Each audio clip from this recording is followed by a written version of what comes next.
Welcome to this explainer breaking down the completely epic and honestly historic 2026 World Cup semifinal matchups. We started with 48 teams, and now, for the first time in World Cup history, it's the top 4 ranked teams on the planet and only them left standing. We've got France versus Spain and England versus Argentina.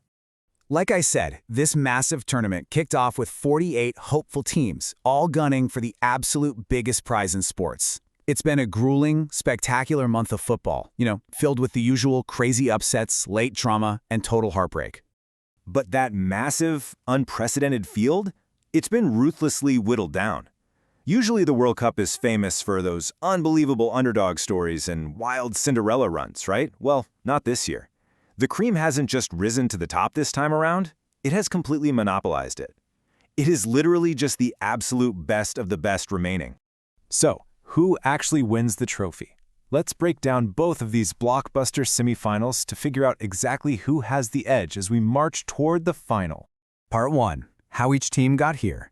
Is this really the strongest Final Four we've ever seen? Let's look at the quarterfinals. France absolutely demolished Morocco 2-0, with Mbappe now sitting on a staggering 8 goals. Spain, they edged out Belgium 2-1, thanks to super sub Mikel Merino scoring late. Again. Over on the other side, England actually needed extra time to beat Norway 2-1, with Jude Bellingham acting as the ultimate difference maker. And Argentina? They survived a really tough Switzerland side 3-1 also in extra time, with Julian Alvarez scoring the winner after Messi was, kept unusually quiet. Matchup 1. France versus Spain. Can two European giants really produce a final preview in the semifinal? This is literally the #1 ranked team in the world going head-to-head against #2. On the French side, you have a red-hot Mbappe who is rapidly closing in on Messi's international goal record, which is just a terrifying prospect for any defense. But then you look at Spain. They've got young sensation Lamine Yamal playing in his first ever World Cup semifinal, plus Merino, who has now come off the bench to score the winner in back-to-back knockout games. Just incredible depth. Matchup 2. England versus Argentina.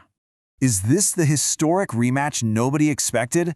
Look, Argentina are the defending champions, fiercely chasing back-to-back titles, and they've got Messi matching Mbappe with 8 goals so far. Meanwhile, England are absolutely desperate. They're chasing their first World Cup since 1966, powered lately by Bellingham, who has been undeniably decisive in 4 of their 6 matches. Now, Argentina's route hasn't exactly been totally clean either. They just survived a really tense match where Switzerland finished with 10 men after another contested VAR decision.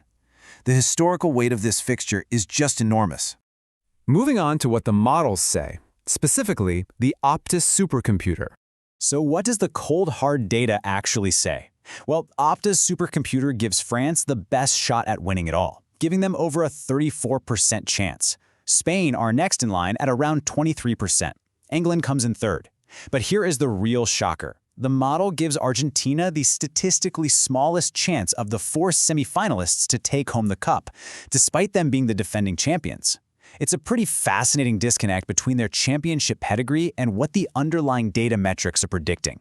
Finally, let's get into my predictions and bring in the human element.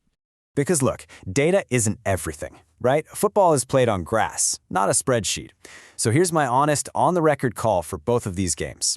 For France versus Spain, I am backing France to edge it 2-1, with Mbappe finding the net again. Their sheer firepower is just too much right now. As for England versus Argentina, this one is definitely tighter.